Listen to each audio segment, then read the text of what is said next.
Ang mapagpalang araw sa ating lahat mga kapatid. Ako muli si Adrian Bernales ng Batch 3 at itong aking daily devotion. At ngayong araw ay pag-uusapan natin ay kung pwede bang maniwala sa Diyos at sa evolution. Autistic evolution. At ang ating Bible verse ay mula sa Matthew chapter 19 verse 4. Sasabi sa ating scripture ngayong araw, have it to read. He replied that at the beginning the Creator made them male and female. Kaya mga kapatid, sa panahon natin ngayon na marami na talagang tao ang nagtatanong kung pwede bang maniwala sa Diyos at sa evolution ng sabay.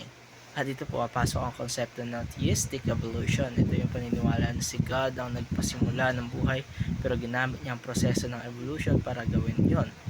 Parang gusto nitong ihalo ang turo ng Biblia at ng modern science tungkol sa kung paano nagsimula ang lahat.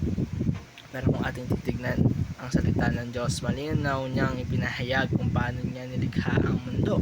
Mula sa Genesis 1 to 2, sasabi God created everything in 6 days at ginawa niya si Adam mula sa alabok ng lupa, hindi mula sa proseso ng mahabang evolusyon.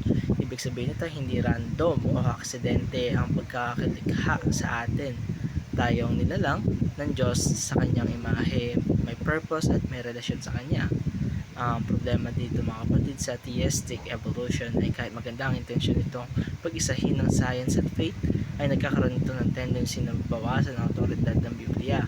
Para sasabi itong kailangan pang i-adjust ang Word of God para na mag-fit sa ideya ng tao. Pero ang tunay na pananampalatayang naniniwala na ang Bible is true account of creation, hindi lang kwento o simbolismo, kundi totoong nangyari.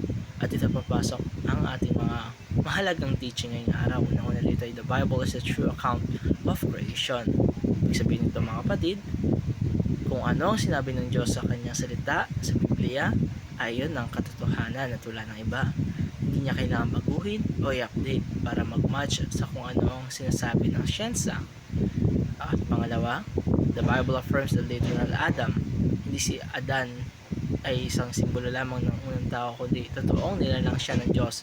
At dahil totoong si Adan ay nagkasala, dito rin pumapasok ang original sin. At dito rin natin naiintindihan kung bakit si Jesus, ang second Adam, ay kailangan dumating para tubisin tayo. Kung hindi literal si Adan, ay parang nawala rin ng basihan ng kasalanan at kaligtasan. Panghuli, the Bible will endure and stand the test of time. Maraming teorya, ideya at pag-aaral na dumadarating at lumilipas, pero salita ng Diyos ay manatiling totoo magpakailanman. Hindi ito nagbabago kahit magbago pa ang ating panahon ng ating teknolohiya. Gaya ng sinasabi sa Isaiah chapter 40 verse 8, the grass withers and the flowers fall, but the word of our God endures forever. At dito nagtatapos ang daily devotion. Maraming salamat sa panonood.